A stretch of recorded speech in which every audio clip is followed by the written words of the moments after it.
hace tiempo pensando, porque todos los cristianos del mundo, independientemente de la iglesia o a la denominación a la que pertenezcan, todos los cristianos del mundo oran, ¿sí o no? Todos oran, unos más, otros menos, mejor o peor, pero todos los cristianos de todas las iglesias del mundo oran. Algunos, para ellos la oración es solamente pedir, pedir y pedir. Y si no tienen nada que pedir o si no tienen un problema, no oran, porque para ellos solamente la oración es pedir. Otros han descubierto que la oración no solamente sirve para pedir, sino también para dar gracias, para alabar a Dios, para tener comunión con nuestro Dios. Y hay centenares de versículos que nos hablan acerca de la importancia de la oración. Y yo algo que les pediría que hicieran, no sé cuántos se van a animar a hacer esto, pero los que tienen tiempo libre o los que les interesa el tema, ¿por qué no buscan en la Biblia oraciones? Oraciones de hombres, oraciones de mujeres, oraciones que se hicieron en momentos puntuales y que se obtuvo un resultado tremendo. Hay oraciones preciosas, preciosas. Por ejemplo, la oración de Daniel en Babilonia, una oración espectacular. La oración, por ejemplo, que elevó el pueblo de Dios en momentos de urgencia nacional en los tiempos de la reina Esther. La oración que se elevó cuando Pedro estaba en la cárcel, ¿verdad? El día anterior habían matado a uno de los pastores de la iglesia, Santiago. La oración de Esdras, de Nehemías, oraciones realmente tremendas, de las cuales se puede aprender mucho también para orar cada vez con más efectividad. Y el Señor Jesucristo en el Sermón del Monte le dio una importancia tremenda a la oración, hasta el punto que Él nos enseñó una especie de oración modelo, que es el famoso Padre Nuestro, sobre la que podemos edificar nuestras oraciones personales, ¿verdad? ¿Qué decir de los salmos? Los salmos son muchas veces oraciones cantadas o simplemente oraciones que se elevaban en momentos de angustia, de desesperación, de persecución, de terror, de enfermedad. Y hay un versículo que dice que la oración eficaz del justo puede mucho. Recuerden esa palabra, eficaz. Algunos citan el versículo, pero se olvidan de esta palabra, que es la clave. Porque el texto no dice que la oración del justo puede mucho. El texto dice, si lo queremos citar como dice la palabra, la oración eficaz del justo puede mucho. Luego nos da a entender la Escritura que hay oraciones que no salen del techo. Oraciones que no son eficaces, porque no reúnen las condiciones, no tienen los ingredientes bíblicos para que sea una oración efectiva y poderosa y que obtenga resultados. Porque no solamente nos alegra saber que nuestro Dios, cuando oramos, nos escucha, nos oye, sino que además nuestro Dios también responde a la oración que hemos hecho. Y esta es la confianza que tenemos en Él, que si pedimos alguna cosa conforme a su voluntad, Él nos oye. Y si nos oye, sabemos que tenemos las peticiones que le hayamos hecho, ¿verdad? También dice la Biblia, y ustedes conocen esa palabra que dice, no reciben porque piden mal. Luego hay una forma de pedir, pero mal. Y entonces, como es una forma de pedir incorrecta, no recibe respuesta, no recibe resultados. Lo bueno de la oración es que se puede hacer en cualquier lugar, a cualquier hora y en cualquier postura. Por ejemplo, es curioso notar que cuando fue derramado el Espíritu Santo en el día de Pentecostés, Hechos capítulo 2, estaban orando juntos, sentados. Curioso, ¿verdad? Uno se imagina que estarían seguramente de rodillas o tal vez de pie. No, dice, estaban sentados. Luego vemos que se puede orar sentado. Y se puede orar de pie. Y se puede orar postrado en una cama. Y se puede orar en cualquier postura, y Dios escucha la oración de la persona que lo hace. Y no tiene uno que ir a un sitio en particular para que Dios escuche y responda a tu oración, sino que puedes orar en tu coche, en el hospital, en la cárcel, en la iglesia, en tu casa, cuando vas a trabajar, caminando por la calle, mientras cocinas. La oración se puede hacer de cualquier postura y en cualquier lugar y a cualquier hora. Puedes orar de día, de tarde, de noche, de madrugada, cuando quieras, con voz alta o con voz baja, ¿verdad? La oración es algo realmente increíble. Dios la ha puesto tan fácil, tan accesible para sus hijos, que no hay excusa para no orar cuando queramos y donde queramos y en la postura que estemos. Amén. Imagínate que el Señor dijera: solamente voy a oírles si van a tal sitio y se ponen de esta manera a tal hora. Pero gracias al Señor no hay barreras para la oración. El Señor la ha puesto accesible para todos sus hijos cuando ellos quieran.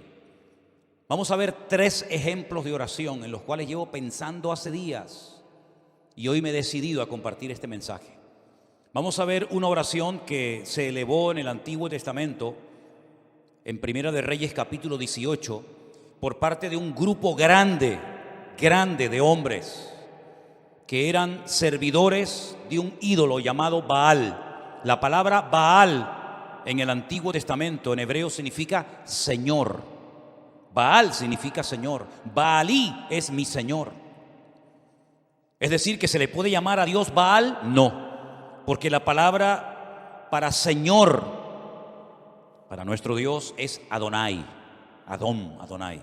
Pero la palabra Baal también significa Señor, y es la palabra que Sara utilizaba para dirigirse a su marido. Dice la Biblia que ella llamaba a su marido Señor. ¿Cómo lo llamaba? Baalí, mi Señor. Pero no utilizaba Adonai, porque ese es el nombre que se utiliza únicamente para nuestro Dios. Y estos hombres oraban y hacían una serie de cosas que aparentemente eran muy llamativas, pero no eran oraciones eficaces.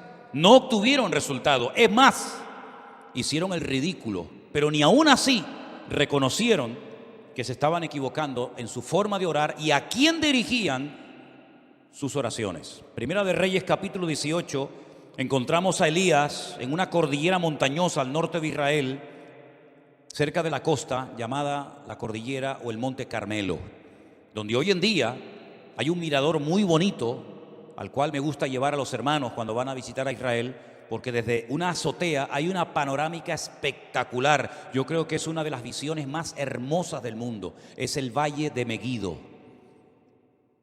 donde se va a llevar a cabo la famosa batalla de Armagedón. Y es una visión tremenda, porque desde esa azotea puedes explicar casi 3/4 partes de la Biblia.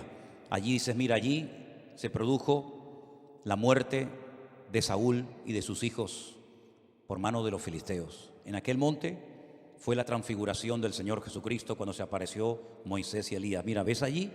Allí fue donde peleó Débora, Barak, Sísara en la batalla, ¿verdad? Mira, ¿ves aquello? Aquel es el famoso monte Hermón, allá a lo lejos, que menciona el Salmo 133. Y puedes explicar muchas cosas de la Biblia. Y por supuesto cosas que van a ocurrir en el libro del Apocalipsis, según se nos relata. Y en ese monte Elías convocó a todo el liderazgo del culto falso a Baal. Y oraban de tal manera que sorprende mucho lo que ellos hacían. Vamos a leer a partir del versículo 26. Primera de Reyes 18, 26. Ellos tomaron el buey que les fue dado y lo prepararon, e invocaron el nombre de Baal desde la mañana hasta el mediodía, diciendo: Baal, respóndenos. Pero no había voz ni quien respondiese. Entre tanto, ellos andaban saltando cerca del altar que habían hecho. Todos conocemos la historia. Elías le dijo: orad, clamad, invocad a vuestro Dios. Y si vuestro Dios es el verdadero, que responda por fuego, que lo demuestre. Y después yo oraré a mi Dios. Y si Él responde por fuego, entonces mi Dios es el verdadero. Ellos creían, estaban sinceramente equivocados. Ellos creían que si invocaban, si gritaban a Baal, Baal respondería por fuego. Y de hecho lo hicieron. Ellos no dijeron: no vamos a jugar a esto, porque vamos a hacer el ridículo. Déjalo. No, ellos creían que Baal les respondería. No hay nada peor que una fe equivocada. No hay nada peor que una fe puesta donde no se tiene que haber puesto. Ellos clamaron desde la mañana hasta el mediodía, y aconteció que al mediodía, versículo 27, Elías se burlaba de ellos y les decía: gritad, gritad en alta voz, porque Dios es. Quizá está meditando, o tiene algún trabajo, o va de camino, tal vez duerme y hay que despertarle. Qué sentido del humor tenía Elías, metiéndose, burlándose con ellos. Pero ellos seguían totalmente convencidos de que allí Baal respondería a su oración. Y entonces ellos clamaban a grandes voces, como si levantando el volumen su Dios los iba a escuchar más. Y se sajaban con cuchillos y con lancetas, conforme a su costumbre. Se hacían cortes, se abrían la piel hasta chorrear la sangre sobre ellos. Bueno, vamos a añadirle, a las danzas, vamos a añadirle gritos, vamos a añadirle sangre, a ver si de esa manera sacudimos el trono de Baal y responde. Pasó el mediodía y ellos siguieron gritando frenéticamente hasta la hora de ofrecerse el sacrificio, pero no hubo ninguna voz, ni quien respondiese, ni escuchase. ¿Qué les parece? Ellos estaban totalmente convencidos de que sus gritos, todo lo que hacían, iba a demostrar que el verdadero Dios en Israel era Baal. Pero se equivocaron rotundamente, hicieron el ridículo. Y ese día en aquella cordillera, cuando el Señor respondió a la breve oración, sencilla y corta oración de Elías, que se tarda muy poco en hacerla, Elías aprovechó la oportunidad, la ocasión, para demostrarle al pueblo de Israel que el verdadero Dios era el Dios de Abraham, de Isaac y de Jacob. Y los degolló. A todos los degolló en aquel monte. Tremendo, ¿verdad? Dios respondió a la oración de su pueblo. Tenemos una oración muy breve. Más que una oración, es como casi una especie de acción de gracias. Y es la que encontramos en el Evangelio de Juan capítulo 11. Cuando Jesús llega a la casa de Marta y de María y se las encuentra destrozadas porque su hermano Lázaro, el único hombre de la casa, ha muerto. Y el presente y el futuro de Marta y de María es terrible. Y no solamente porque tienen miedo, digamos, a su vida económica, sino que además, el Señor les ha fallado, según ellas pensaban. Porque lo mandaron a llamar hacía días y no apareció.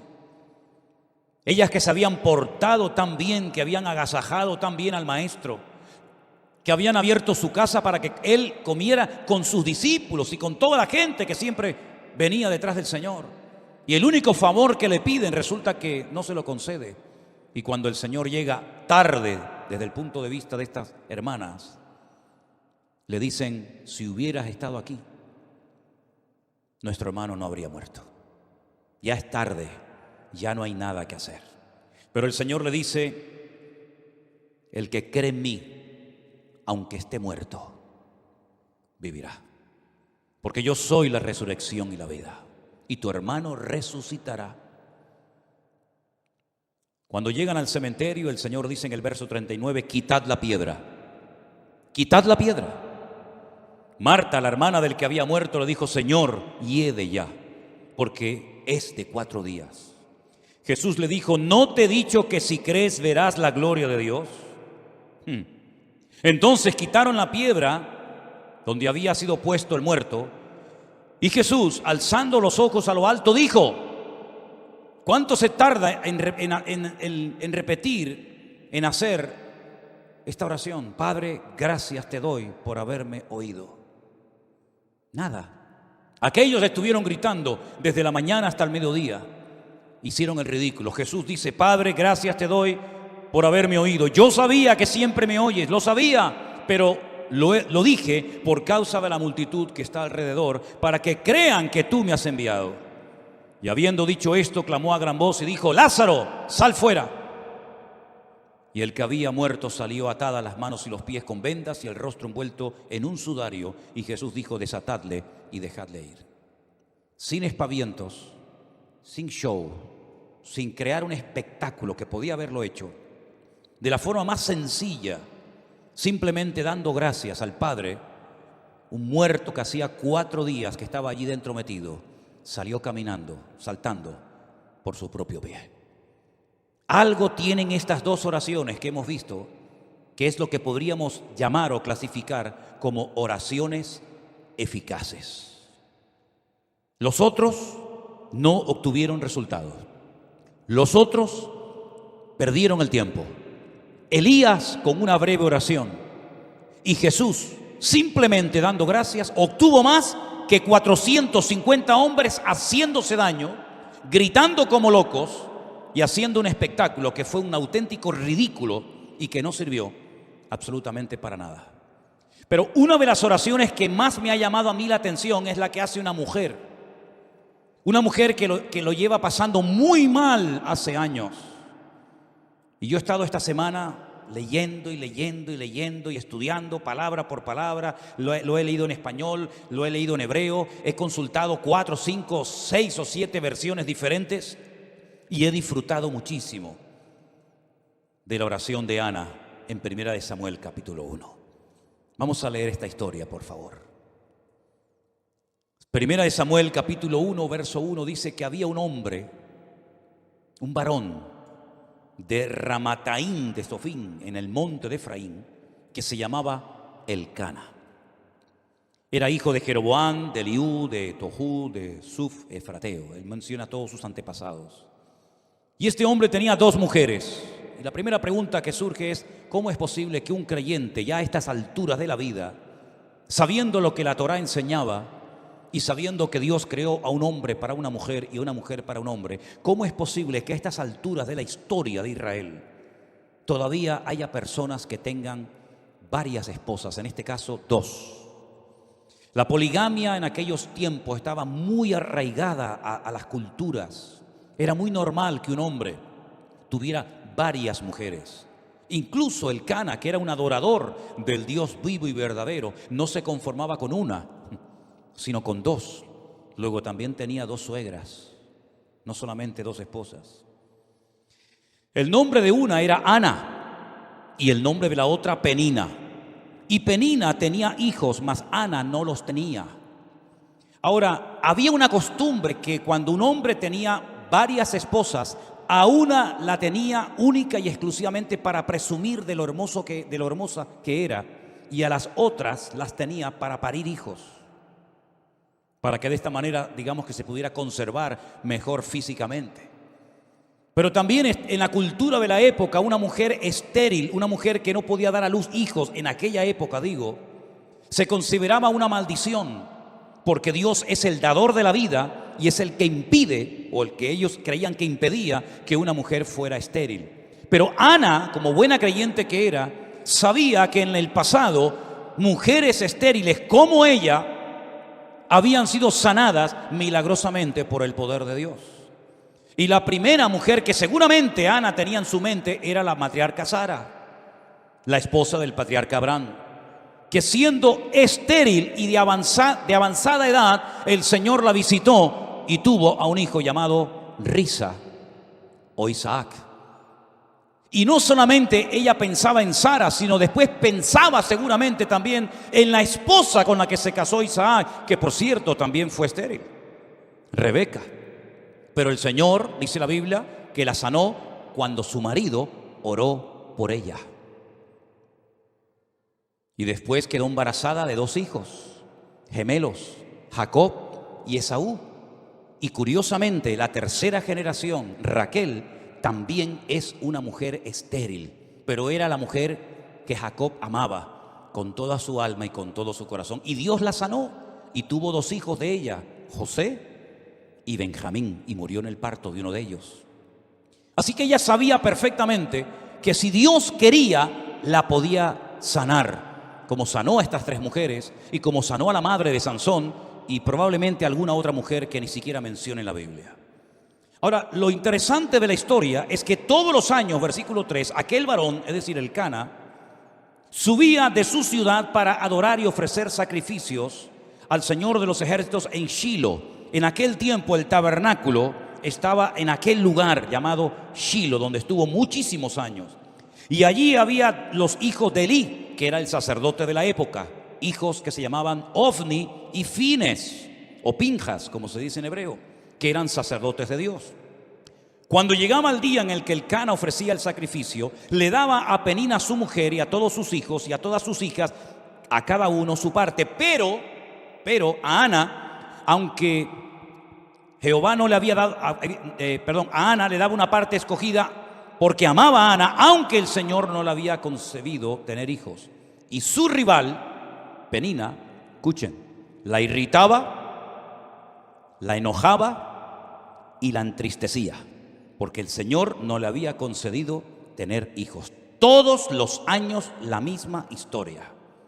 Todos los años, cada vez que se trasladaban de su ciudad a Shiloh para adorar al Señor y presentar los sacrificios correspondientes, porque todavía no existía el templo de Jerusalén, todos los años la misma historia. La otra se reía, enfadaba, se burlaba, pinchaba, irritaba a Ana. Todos los años la misma canción. ¿Cuántos años estuvo así? No lo sabemos. Pero dice que lo hacía cada año cuando subían a la casa de Dios, la irritaba así, por lo cual Ana lloraba y no comía. Alguien diría hoy en día que estaba en depresión. Todo el día llorando y sin ganas de comer, depresión seguro. Y ahora resulta que el cabeza del hogar, el responsable de la vida de ese hogar, su marido, el Cana, le hace varias preguntas a su esposa. La primera: ¿por qué lloras? ¿Por qué no comes? ¿Y por qué está afligido tu corazón? No se entera de nada. ¿Tú no sabes por qué llora tu mujer? ¿Tú no sabes por qué está sin ganas de comer? ¿Tú no sabes por qué lo pasa mal? Como si fuera algo imposible de conocer. Si es un secreto a voces. Tu mujer lo está pasando mal y tú no haces nada para ayudarla. Tú no oras por ella. Dice la Biblia que Isaac oró por su mujer y Dios la sanó. Pero el Cana tiene un problemón en la familia, en el hogar, y no sabe cómo resolverlo. Y no hay nada peor que un hombre en una casa ciego y sordo espiritualmente hablando, que no sabe cómo resolver los problemas espirituales de su hogar, que no sabe cómo actuar como un hijo de Dios, y que lo único que sabe es ¿por qué? ¿Qué te pasa? ¿Por qué estás todo el día llorando? ¿Por qué no quieres comer? Dice: ¿por qué está afligido tu corazón? ¿No soy yo mejor que 10 hijos? Pues no, sinceramente no. Tú no eres mejor que 10 hijos. Todos los años la misma situación. Una mujer creyente que lo está pasando mal, que tiene un marido que es un cero a la izquierda, que no se entera de nada y que encima venga a preguntar y venga a preguntar y venga a preguntar, pero no hace absolutamente nada para cambiar la situación. Pero el verso 9, algo pasó en la vida de esta mujer que lo cambió todo. Dice: se levantó Ana. Dijo: basta, ya no aguanto más. Voy a salir de mi círculo vicioso de lloriqueo, de lamento, de enfado, de desánimo. Y dijo: basta, me levanto y voy a hacer lo que tengo que hacer hace muchos años. Se levantó después que hubo comido y bebido en Silo, y mientras el sacerdote Elí estaba sentado en una silla junto a un pilar del templo del Señor, ella con amargura de alma oró al Señor y lloró abundantemente. ¿Cuántos dicen amén? Está mal, lo está pasando mal, pero ha dicho basta. ¿No dice la Biblia: ya es hora de levantarnos del sueño? ¿Sí o no? Levántate tú que duermes y te alumbrará Cristo. Todos los años lo mismo, la otra pinchándote, burlándose de ti, riéndose de ti, haciéndote la burla, pasándolo mal. Y cuando llegas a tu casa, después de haber llorado, después de no haber comido, tienes que esperar otra vez la misma canción el próximo año. ¿Y cuántos creyentes, por no rebelarse contra su actitud o contra su situación o su círculo vicioso, llevan años arrastrando una pena, una atadura espiritual, o llámalo como quieras, y la situación no cambia? Siempre lo mismo, siempre lo mismo. Cuando no llora, no come. Cuando no comes, no llora. Y cuando lloras, no quieres vivir. Y cuando no quieres vivir, Y es algo que te tiene como atrapado, te tiene como un esclavo. Reconoces tu necesidad, eres una persona creyente, lees la palabra de Dios, vienes a la iglesia, pero siempre estás con lo mismo. Y Ana dice que se levantó, y ese se levantó indica, basta ya, estoy harta de esto. No voy a seguir toda la vida llorando y lamentándome porque no he sacado nada y se me está cayendo la vida. Y lo que yo quiero es que Dios tenga misericordia de mí y me ayude, porque con mi marido no se puede contar para nada. Y con el sacerdote Elí, menos todavía. Aquí el único que me puede ayudar y levantarme y cambiar la vida es mi Dios. Y a Él voy a clamar, y a Él voy a orar, y voy a deshogarme delante del Señor. Y si Dios no me responde, pues por lo menos lo intenté. La historia sigue diciéndonos que hizo un voto. Hizo un voto, una promesa. Le dijo a Dios, Dios de los ejércitos, si tú te dignares mirar a la aflicción de tu sierva, y te acordares de mí, y no te olvidares de tu sierva, sino que me dieres un hijo varón, yo lo dedicaré al Señor todos los días de su vida, y no pasará navaja sobre su cabeza. Ese era un voto de nazareo, una persona consagrada solamente para el Señor. Mientras ella oraba largamente delante del Señor, Elí la estaba observando y veía que se le movía la boca. Pero Ana hablaba en su corazón. Solamente se movían sus labios y su voz no se oía. Y Elí la tuvo por ebria. Tiene menos discernimiento que un mosquito este hombre. Si el marido era un inútil con el cual no se podía contar para nada, con Elí menos todavía. Porque supuestamente este es el hombre de Dios. Supuestamente este es el sacerdote. Supuestamente este es el varón de Dios que está ahí para ayudar a la gente. Peor todavía. Piensa que está ebria, piensa que está borracha. No grita frenéticamente como aquellos en el Monte Carmelo. No está haciendo allí un show y un espectáculo que no sirvió para nada, sino que está orando una oración poderosa, pero que nadie oyó. Porque dice que movía su boca, pero donde ella hablaba era con su corazón delante del Señor. Luego aquí hay un secreto, que no hay que pegar voces para que Dios te oiga. Porque Dios no está sordo. A los sordos hay que hablarle fuerte, porque si no los pobrecitos no te oyen. Pero a nuestro Dios no le grites, porque a Dios no se le grita. A Dios se le habla con respeto. Y Dios escucha la oración, aunque apenas se oiga. Y aunque a esta pobre mujer la tengan por ebria. Entonces ella le dijo, versículo 14, entonces le dijo Elí, ¿hasta cuándo estarás ebria? Digiere tu vino.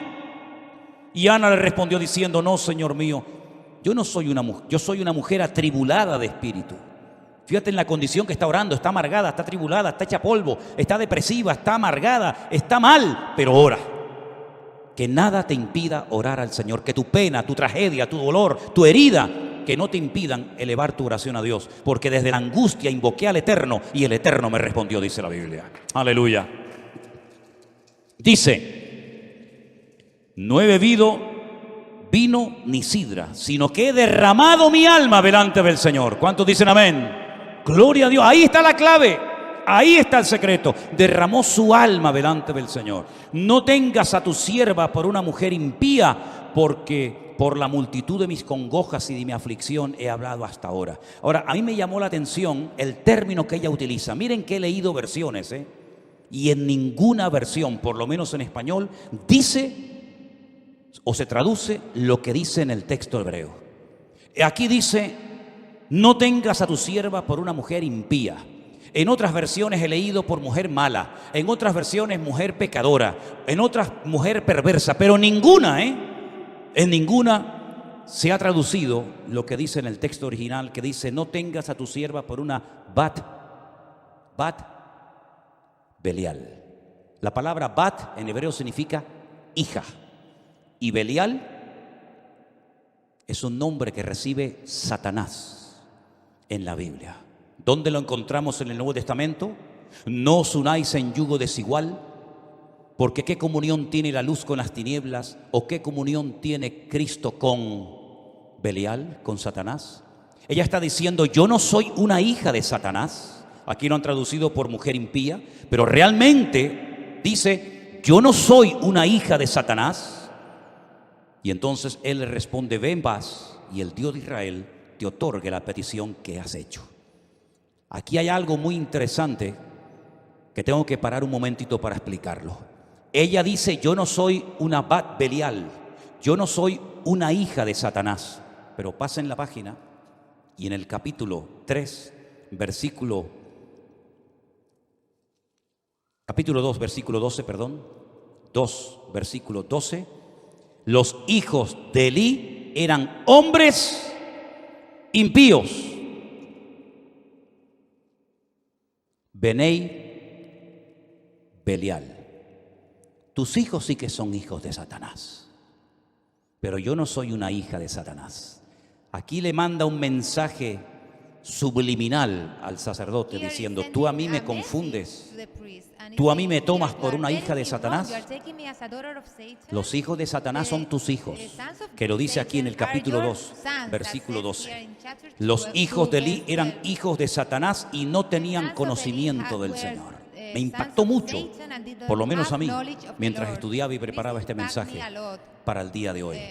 En el peor momento de la historia de Israel, cuando hay una corrupción moral y espiritual sin precedentes, esta mujer se pone en pie y dice basta. Cuando el sacerdocio es un desastre, incluso dice la Biblia que había en aquella época, en aquella generación, falta de conocimiento del Señor y escaseaba la palabra, dice otro texto. En aquel tiempo de bancarrota espiritual, de crisis nacional, se levanta esta mujer y dice basta, y se pone a orar y clama delante de Dios y cambia el rumbo de la historia de su país. Porque algo que Dios ha hecho a lo largo de la historia es, en el peor momento político, económico y espiritual de un pueblo, es cuando Dios levanta a un Salvador, a alguien para que marque una diferencia y le indique al pueblo de Dios por dónde tiene que ir y por dónde no tiene que ir. Lo hizo en Egipto. Dios levantó a un preso, a un esclavo llamado José, un hombre que ni sus hermanos carnales querían, de hecho lo querían matar, y milagrosamente fue protegido por el Señor en el peor momento de la historia, cuando no hay esperanza, cuando hay sequía, cuando hay miseria, cuando hay hambre, cuando no hay posibilidad alguna. Dios levanta en medio de la crisis mundial a un hombre llamado José, que gracias a él millones de personas en aquella época salvaron su vida de la muerte. En el peor momento, cuando Jerusalén estaba siendo sitiada por las tropas enemigas del rey Nabucodonosor, cuando los reyes eran corruptos, cuando el templo era una cueva de ladrones, cuando no había palabra de Dios, cuando había falsas profecías, cuando había manipulación de la palabra, cuando venían y enseñaban palabra que no era inspirada por Dios, creando una falsa expectativa en el pueblo, Dios levantó a un profeta llamado Jeremías, que le dijo al pueblo durante 40 largos años lo que tenían que hacer y lo que no tenían que hacer. Dios levantó un hombre de Dios tremendo en medio de la peor corrupción moral y espiritual y en medio de la peor tragedia que jamás había vivido Israel hasta entonces, como fue la destrucción del templo de Jerusalén, siendo llevados cautivos a Babilonia. Allí Dios levanta a un hombre llamado Daniel, que le dice al pueblo lo que tienen que hacer y lo que no tienen que hacer.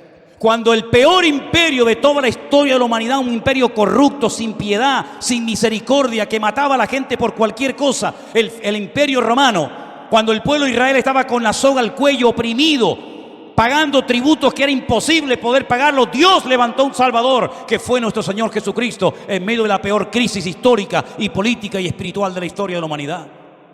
Y por eso el anticristo, imitando lo que Dios ha hecho, en el peor momento de la historia de las naciones, cuando todo esté destrozado, sin esperanza, sin solución, cuando el dinero no valga nada, cuando una barra de pan costará el sueldo de todo un día de trabajo, es cuando se levantará el famoso anticristo para ofrecerle al mundo paz y seguridad. ¿Qué te parece? Es en los peores momentos de la historia, cuando escasea la palabra, cuando hay corrupción en el liderazgo, cuando hay falta de palabra, cuando hay manipulación de las escrituras, cuando hay abuso de poder, cuando es un tiempo de bancarrota y de crisis espiritual, Dios siempre levanta a alguien para que marque una diferencia y le diga al pueblo, no es por ahí, no es esa forma, no es esa palabra, sino es por este sendero. Y Dios siempre levantará a alguien para que indique lo que tenemos que hacer en tiempos de crisis y tiempos de necesidad. ¿Cuántos dicen amén? Gloria a Dios por Ana, que se levantó y dijo, basta. Porque si ese año, con sus llantos, con sus lamentos, con su irritación, con su enfado, con su depresión, si hubiera vuelto otra vez a Ramataín, donde vivía Elcana y la otra, hubiera sido siempre lo mismo, y la historia se hubiera perdido al hombre que marcó una diferencia en la historia de Israel como, yo creo, como ningún otro. Porque es verdad que Samuel no hizo los grandes milagros de aquellos profetas como Elías y Eliseo. Nunca hizo flotar hachas que se habían hundido en el río y las hacía flotar como si fueran corcho. Nunca resucitó muertos ni limpió leprosos, como por ejemplo en el río Jordán fue sanado de la lepra de Naamán. Nunca hizo milagros espectaculares, pero Samuel entendió el corazón de Dios como nadie. Fue ese eslabón entre los jueces que ya no servían y entre esa futura monarquía que iba a llevar al país a una profunda depresión y a una crisis sin precedentes. Fue un hombre que marcó una diferencia y que siempre tuvo palabra de Dios específica para los hombres que querían agradar al Señor en aquella época. Fue el que preparó a muchos profetas que luego ayudaron a los reyes, ¿verdad?, como consejeros en el palacio, aquella escuela de profetas que estaba, por ejemplo, en Jericó. La historia se hubiera perdido un gran varón de Dios si aquella mujer no hubiera dicho, basta, basta del llanto, basta del lamento, basta, no dependas de ningún hombre, no dependas de nada ni de nadie, depende solamente de Dios, hermano y hermana. Mientras dependas de alguien, eres esclavo de ese alguien.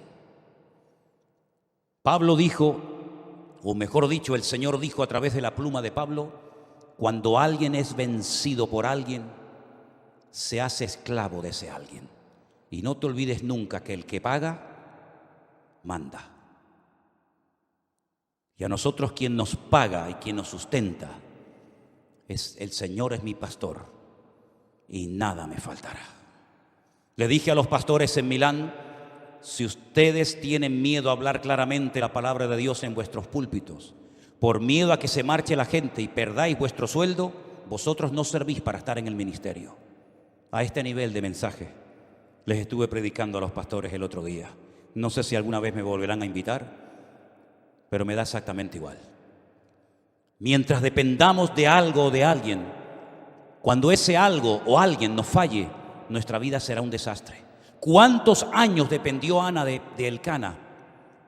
Le solucionó los problemas reales Elcana a su mujer Ana. Lo único que le daba era, bueno, de vez en cuando le tiraba un hueso, ¿no? Dice que de vez en cuando le daba una parte escogida. Toma, Ana, para que te conformes un poquito ahí de comida. Pero el problema real nunca supo solucionarlo, porque un hombre que no es de Dios no puede ser tu guía y tu sustentador y la persona que te cubra espiritualmente hablando. Elcana era un religioso que iba todos los años a Shilo a adorar a Dios, pero nunca supo solucionar el problema que tenía en su casa, que era una mujer deprimida. ¿Y por qué no supo solucionarlo? Porque las personas que no tienen una íntima comunión con Dios son ciegos, son torpes y no saben cómo resolver algo porque no tienen las herramientas espirituales para poder solucionarlo. Ella dijo, yo no voy a depender de mi marido, yo no voy a depender del sacerdote Elí, ni de sus hijos que son un desastre. Yo voy a clamar a mi Dios. Y clamó de una forma tan diferente, clamó de una forma tan profunda que no tenía fuerzas ni para abrir la boca. Pero el Señor oyó su clamor y al año siguiente Ana tuvo a un gran gigante de la fe llamado Shemuel, que significa aquel que oye o que fue oído por nuestro Dios. ¿Cuántos dicen amén? No sé cuál es tu necesidad. No sé cómo es la situación espiritual de tu hogar, pero lo que sí sé es que el Dios que oyó el clamor de Ana es nuestro Dios. Y cuando estés en crisis, cuando estés en necesidad y en angustia, hagamos lo que nos dijo el Señor Jesucristo. Entra en tu aposento, cierra la puerta y tu Padre que te ve en lo secreto te recompensará en público. Eso fue lo que hizo Ana. El marido hacía todo para que la gente lo viera. el cordero, la cabra, el buey, el sacrificio, siempre era todo a la vista de los demás. Pero esta mujer descubrió el secreto de estar en intimidad con Dios, en la privacidad con Dios. Nadie oyó su oración. Es más, aquel que tenía que apoyarla espiritualmente hablando, la tuvo por ebria. Y le tiene que dar una explicación ella al sacerdote, en vez del sacerdote ministrarle a ella. Pero es que sí, así era aquella época. Falta de conocimiento. Un niño, el de ella, Samuel, de pequeño, oía mejor la voz de Dios que el mismo sacerdote, que estaba ya tan cansado y estaba tan desgastado por fuera y por dentro, que ya estaba sordo a la voz de Dios. Estamos viviendo en una época de crisis moral, espiritual, de abusos o de abuso de poder. Pero queridos hermanos, en medio de esta tormenta en la cual estamos viviendo, Dios quiere levantar a su iglesia. Dios quiere levantar a su pueblo para que este mundo sepa que hay esperanza cuando clamamos con toda nuestra alma y con todo nuestro corazón a nuestro Dios. Si ustedes observan y analizan la historia de la iglesia en su conjunto, en las últimas décadas, los últimos 30 o 40 años, prácticamente hoy en día, de aquellos grandes evangelistas, de aquellos grandes y famosas estrellas del evangelio, no queda en pie ni uno. Y es que estamos viviendo en una época en la que Dios a quien quiere levantar es a su iglesia, y que su iglesia a su vez levante su nombre ante la presencia del Señor. Ese es el objetivo que tiene que tener el Señor con nosotros: encontrar Anas, encontrar hombres y mujeres que sepan clamar.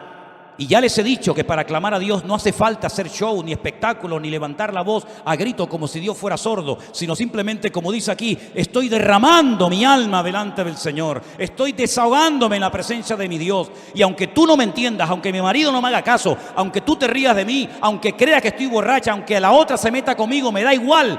Ella salió de su círculo vicioso y puso su mirada única y exclusivamente en Dios. Y dice la Biblia: si habéis resucitado con Cristo, poned la mira en las cosas de arriba, no en las de la tierra, porque allí es donde está la respuesta a todas nuestras necesidades y peticiones en el nombre del Señor. ¿Cuántos dicen amén? Cierra tus ojos en esta noche ahí donde estás, mi querido hermano. Es tiempo de levantarnos y actuar. Es tiempo de rebelarnos en contra de toda opresión diabólica. Es tiempo de cambios. Es tiempo de que la iglesia se levante como el gigante de Dios en la tierra y haga retroceder a las mentiras que el diablo ha esparcido por las naciones de la tierra. Es tiempo de que le permitamos al Señor, a través de nuestras oraciones, resolver los problemas y las dificultades del mundo. Porque la iglesia ha sido llamada para ser sal y para ser luz. Y cuando la sal se desvanece y cuando la luz se apaga, el mundo va a la deriva, al caos, a la anarquía total y absoluta. Pero recuerda siempre que en los peores momentos de la historia, Dios siempre tuvo ahí a un Abraham, a un Moisés, a un José, a un David. Recuerda siempre que en lo peor, Dios tenía un Noé, a través del cual se salvó la humanidad. Y recuerda que en los últimos tiempos la maldad se va a multiplicar, el pecado va a ir como caballo desbocado, pero en medio de ese caos y de ese desorden, el Señor va a levantar a su pueblo, a su remanente, a los que se dejen tratar y cambiar por Dios. Pídele al Señor que te levante para su honra y su gloria. Pídele al Señor que en esta generación perversa y maligna en la cual nos ha tocado vivir, podamos, con la ayuda de nuestro Dios, marcar una diferencia. Cierra tus ojos ahí donde estás y vamos a orar a nuestro Dios. Aleluya. Los tiempos finales serán tiempos difíciles, tiempos peligrosos, tiempos de maldad, de injusticia, de perversión, de bancarrota espiritual. Y es precisamente ahora más que nunca que necesitamos un renuevo espiritual de parte de nuestro Dios. Levanta tu amada iglesia, Señor. Levántate tú que duermes y te alumbrará Cristo. Porque ya es hora de despertarnos del sueño. Porque la noche está avanzada y nuestro amado viene en las nubes para buscar a su pueblo. Durante toda esta semana, queridos hermanos, en cualquier situación, cualquier lugar en el que te encuentres, no dejes de alabar a Dios y de orar a Él. Porque hemos visto en esta noche solamente un ejemplo de cómo una mujer quebrantada, destrozada, desanimada, pasándolo muy mal, se levantó y cambió el rumbo de la historia porque oró y clamó al Señor. Y el Dios de Ana es nuestro Dios. Su poder no ha menguado, su palabra es la misma, pero busca hombres y mujeres que le alaben, que le adoren y que verdaderamente sean capaces de ponerse firmes en el Señor y clamar a Él con toda su alma y con todo su corazón. Vamos a tener esta semana muchas oportunidades para demostrarle a nuestro Dios lo que hemos aprendido en esta noche. Aprovéchelas. Aproveche mañana, lunes, martes, miércoles, toda la semana, en su trabajo, en su escuela, en su familia, toda oportunidad que tenga para alabar a Dios, para clamar a Dios. No recurras al lloriqueo, no recurras al lamento, no recurras a la queja. Cada vez que venga algo que no entiendas, cada vez que venga una circunstancia difícil, como dice aquí, que te irrite, que te enoje, que te entristezca, alaba a Dios, ponte a orar, alaba a Dios, alaba al Señor, ponte a orar y vas a ver resultados, porque eso es lo que Dios quiere hacer en nuestra vida. Si no hubiera sido por esa situación terrible, Ana nunca se hubiera puesto en pie, jamás. Pero Ana llegó a un nivel en el que dijo, ya no aguanto más. A lo mejor tú todavía no has llegado ahí, ¿eh? A lo mejor diciendo, yo aguanto un poquito más, pues sigue aguantando. Pero cuando llegues al final y digas, ya no aguanto más, entonces es cuando Dios comenzará a sorprenderte, haciendo maravillas en la vida de todos y cada uno de ustedes. ¿Cuántos dicen amén? Gloria a Dios. Hoy sí queremos ya orar por Enrique y por Soraya, que se van ya esta semana para Estados Unidos. Yo quiero pedirles un segundito que suban adelante. Y quiero aprovechar también para pedirle a este hermanito de Perú con su mamá, que también suban adelante. Son hermanos, como dije el otro día, que vinieron expresamente desde Holanda para estar con nosotros estos días de culto. Y bueno, para ellos era como un sueño cumplido, ¿no? Una ilusión el poder estar aquí. Y estamos muy contentos de este esfuerzo tremendo que han hecho de poder estar con nosotros en estos días. Vamos a orar para que cuando se vayan a Holanda otra vez, donde ellos viven, se puedan ir con la bendición de Dios, contentos y agradecidos con el Señor por habernos permitido conocer personalmente. Vengan, hermanos, pónganse por aquí. Gracias al Señor. Gloria a Dios. ¿Quieren decir algunas palabras para despedirse? Porque hoy es el último culto que están ustedes, ¿no? Así que, hermano, aproveche. Amén. Gracias a Dios por toda esta oportunidad que me dio de poder alabar juntos el nombre glorioso de nuestro Dios Todopoderoso y que sigamos siendo de impacto a las naciones, porque esa es la misión que Dios nos ha dado. Id y predicad el Evangelio a todas las naciones, en el nombre de nuestro Señor Jesucristo. Gracias por todo ese amor que nos han dado y por todo el amor y el cariño que podemos sentir. Lo bendecimos y le amamos en el amor del Señor Jesucristo. Gloria a Dios. Gracias, hermano. Hermana querida, despídase. Su oportunidad. Sí. Gracias a Dios realmente de haberme permitido venir a compartir la preciosa palabra con sus santos y sus santas y con nuestro amado pastor, ya es nuestro pastor. Así que estamos muy agradecidos, seguiremos orando como había dicho, hemos estado orando y seguimos orando, ¿no? Muchísimas gracias a ustedes que puedan estar abiertos sus corazones de cada uno de ustedes para que sigan adorando, y no solo para ustedes, ¿no? Sino para todos los que están escuchando. Muchas gracias, pastor, muchas gracias, amada Elena, amada, los amo a todos y estoy muy agradecido y muchas gracias. Amén. Gloria a Dios, gloria a Dios. Qué lindo, ¿no? Hermanos aunque ellos son de Perú, pero están viviendo en Holanda. ¿Hace cuánto tiempo? 20 años. 20 años en Holanda, gloria a Dios.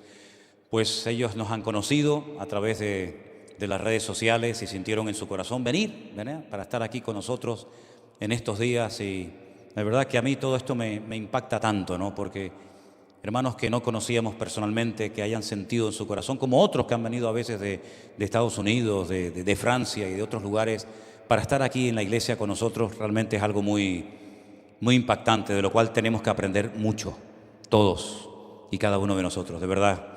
Estaremos orando ahora por ellos. Y también nuestro hermano Enrique y su esposa Soraya salen esta semana para los Estados Unidos, donde van a estar viviendo. Y bueno, yo quiero que ellos se despidan y también vamos a orar por ellos para que el Señor los guarde en este viaje. Enrique. ¿Qué habla ella primero? Yo te lo aguanto. Dios los bendiga, hermanos. No quiero pensar que es la última vez. Afortunadamente está la iglesia virtual. Ya estuve en la iglesia virtual 3 meses, principio de este año, cuando estuve en Miami. Es una iglesia muy organizada, muy ordenada. Se asiste al culto, pero también está la noche de oración, también está la noche de la vida cristiana, también está la noche en que la reunión que se hace con hombres y mujeres, entre parejas también. Entonces, no voy a llorar, no voy a llorar, porque sé que voy a poder estar con la iglesia a través de la iglesia virtual. Y también sé, pastor, y su señora esposa, la hermana Elena, sé que Dios mediante vamos a poder vernos en los meses de abril y mayo, tengo entendido, ¿no? Espero, mayo y junio, espero poderlos ver y ojalá nos vemos en Orlando y en Miami, si es posible. Gloria a Dios, así sea, así es la voluntad de Dios, ¿verdad, Enrique? Sí, y la verdad que yo quisiera dar gracias a la familia pastoral, a todos, y a toda la iglesia por el acogimiento que hemos tenido aquí en la iglesia. No voy a decir nombres porque a lo mejor se queda uno detrás y después es el problema, ¿no?